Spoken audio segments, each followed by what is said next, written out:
Alright, I just wanted to mention, before we switch topics completely, while we're on nostalgia and nice things, I want to mention a few little nice things that I've seen and heard about. So, I saw a little thing the other day.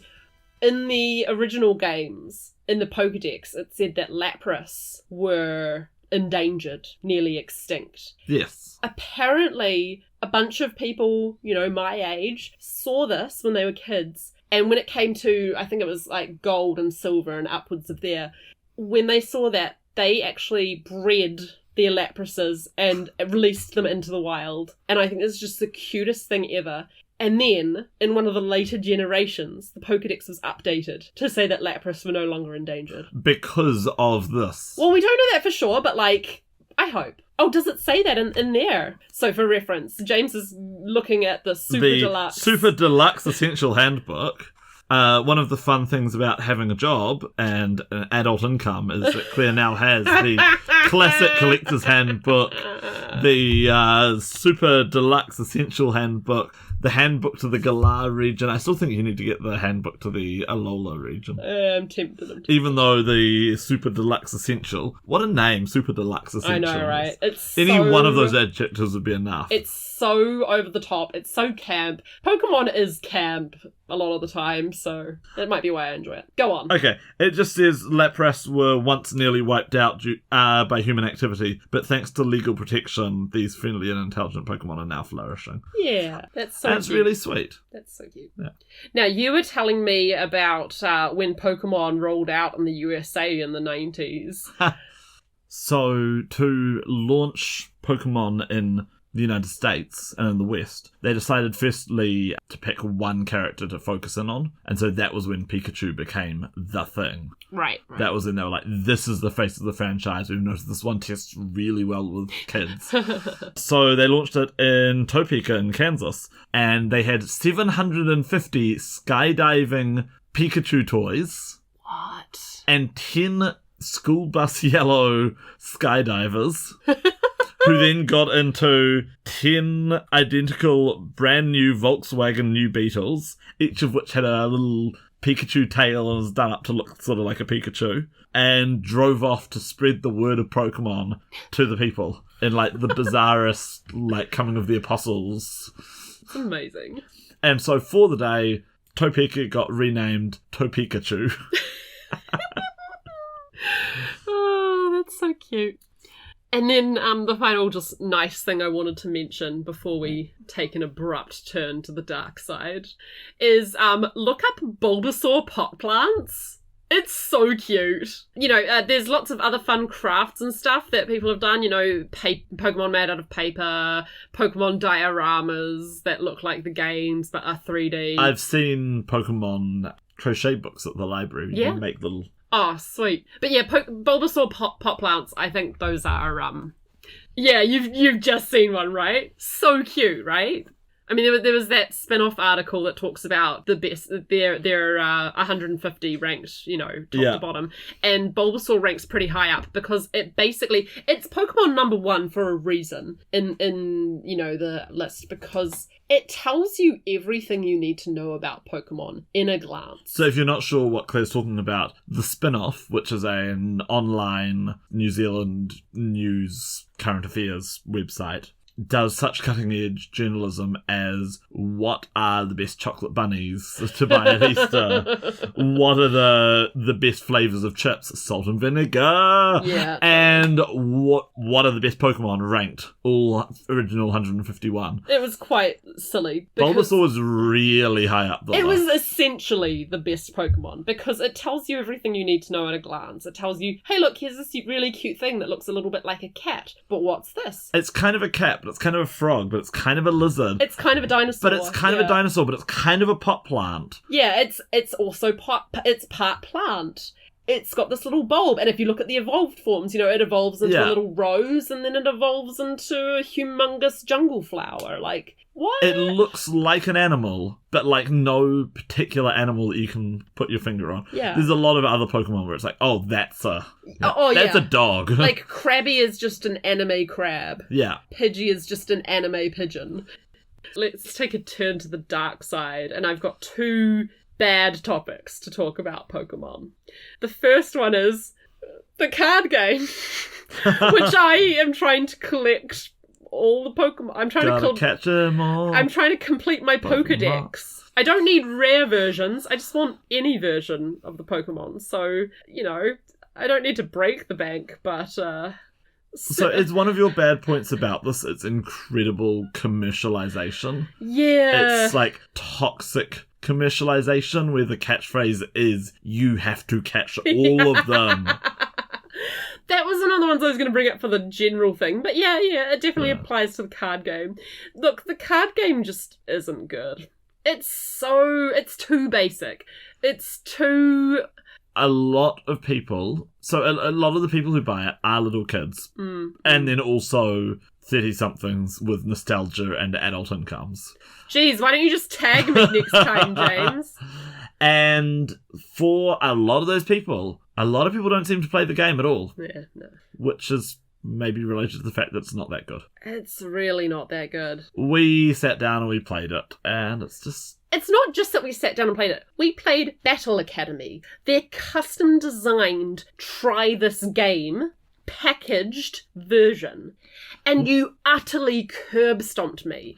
That doesn't happen in Magic. Well, I mean... Unless you get, utterly mana-screwed, it doesn't happen. A lot of Magic's learn-to-play products are not really a very fair indication. True. That is true. I mean, even living card games, until they finally managed to really... the latest Marvel Champions box is brilliant as an introduction. But a lot of the ones before that, remember Legend of the Five Rings introductory box? It was awful. Absolutely awful. You raise a good point. So, it might be that even though it's the learn-to-play product, it's not actually giving you a good gameplay experience. I just think it's a bit of a shame. It is a bit of a shame. Yeah. So possibly the gameplay experience is better at higher levels, but there didn't seem to be much there. Yeah. Basically, most cards are utterly unplayable. Yeah. You need to be playing your GXs, your EXs, and all of that to actually be competitive. It just seems... I know that obviously Magic has some super rubbish cards that you don't play unless, you're in a specific format. But it seems like 95% of Pokemon cards are that. If not more. Yeah. Yeah. And I don't care because my folder is full of...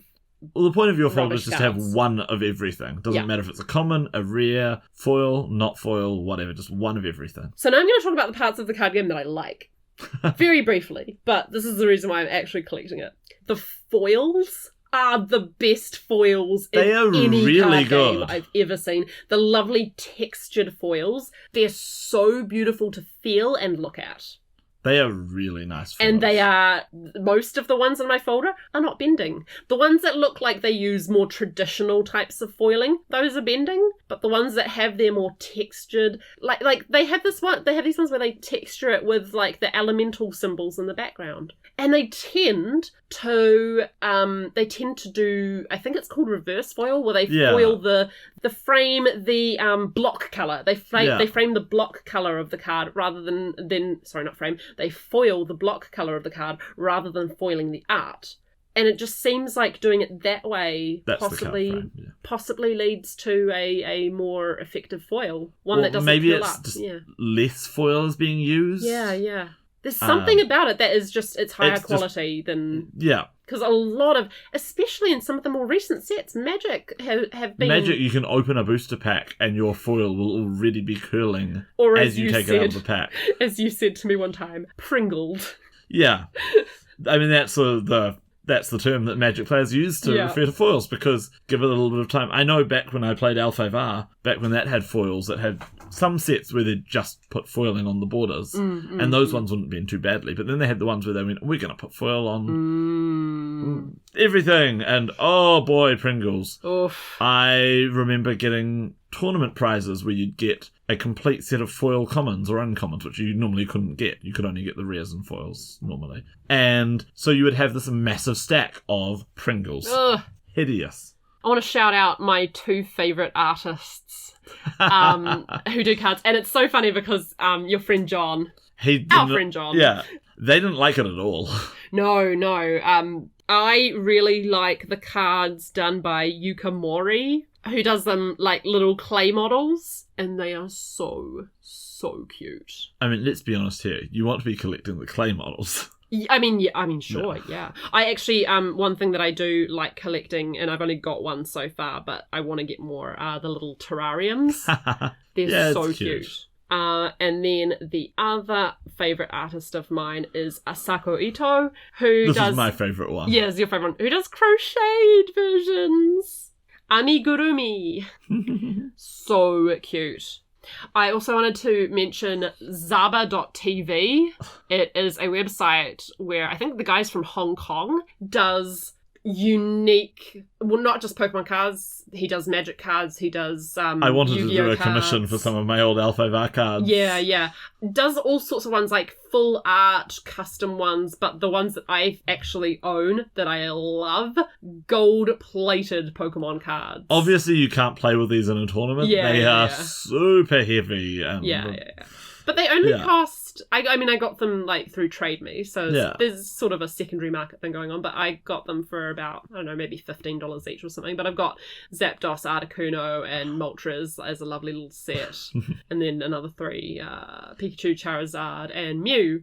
And they're so pretty. So cool. Oh, the other problem actually is if that folder is slightly upside down, they just come flying out. Yeah, they slide. Because they're so heavy Yeah. compared to a normal card. But they're so pretty and so impressive looking. And yeah, like I said, Zaba TV does like lots of other things, and I believe does custom commissions. So once you've got the money to be able to commission them, and they do a really epic full art 9-piece Eevee plus all of Eevee's evolutions as like a sort of poster, so you can like frame the whole thing. I think it's really cool.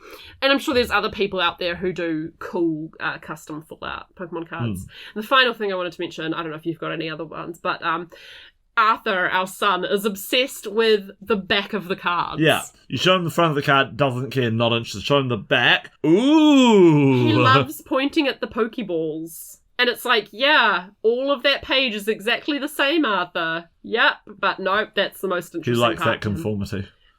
I don't know how to explain it.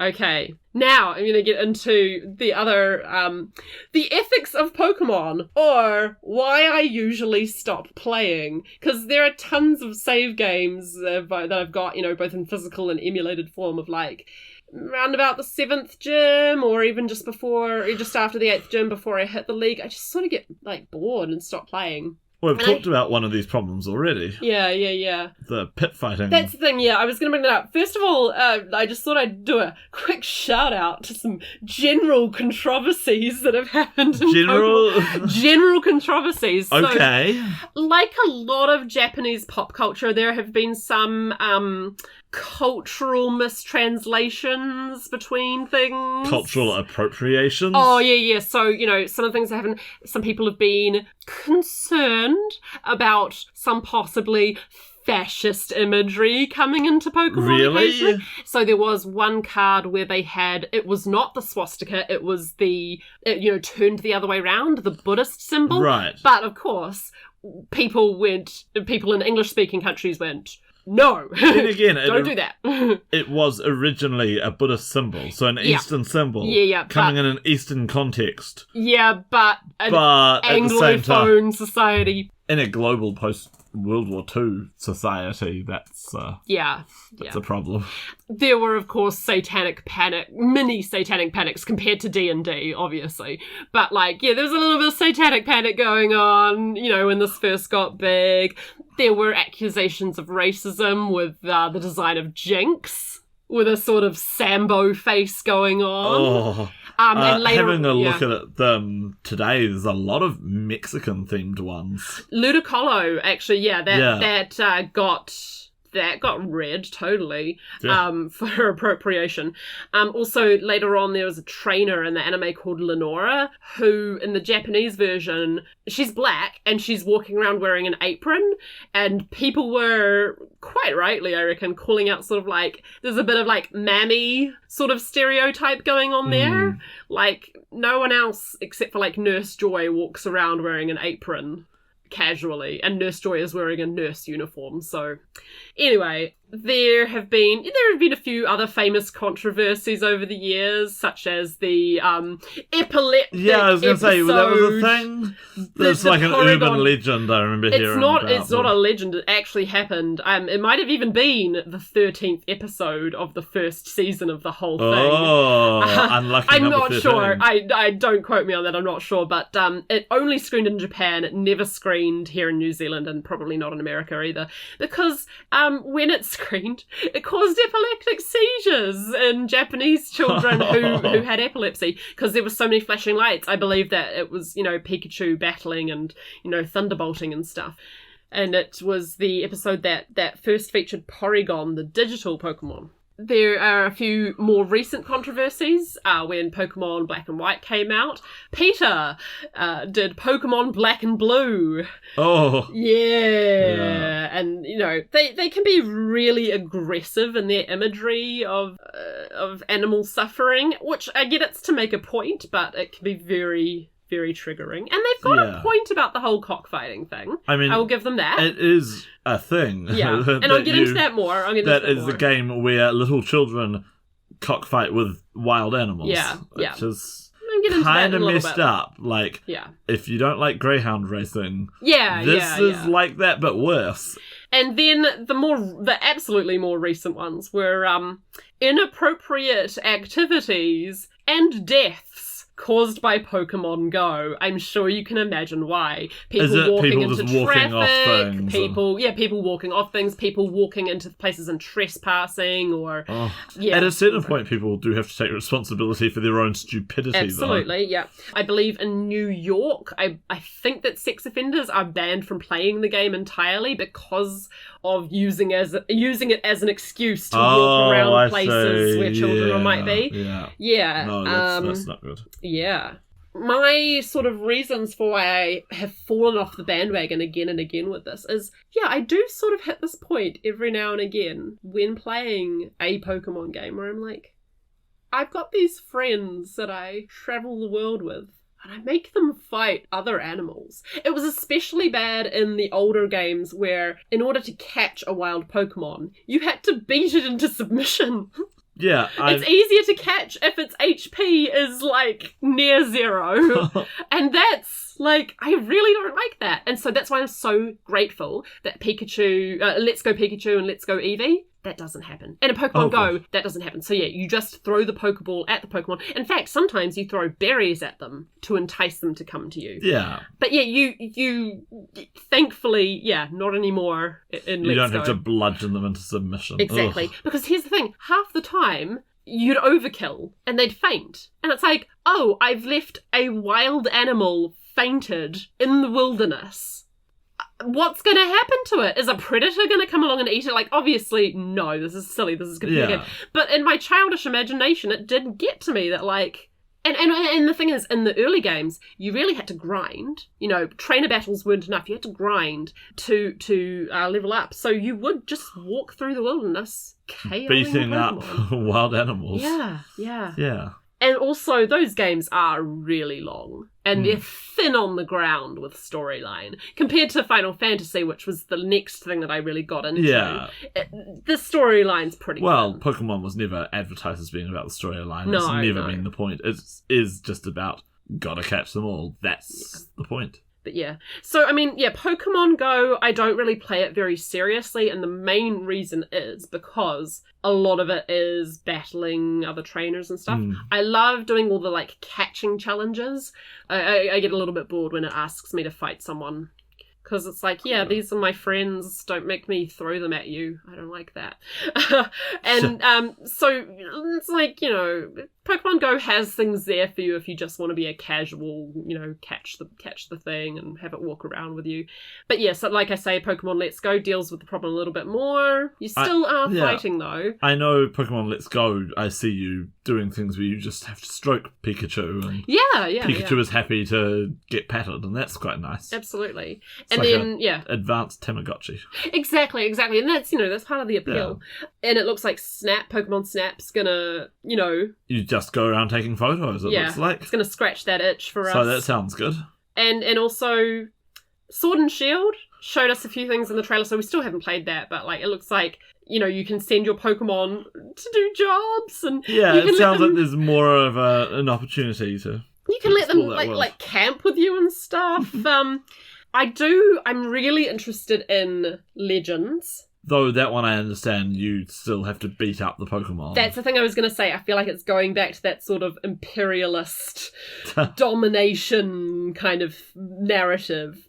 Also, how intelligent are Pokemon? See, that's the thing. Like, some of them, especially the psychic Pokemon, are supposed to be as intelligent, if not more intelligent than humans. Because there seems to me to be a certain amount of, like, we enslave them because, they like to be enslaved. It's their natural state.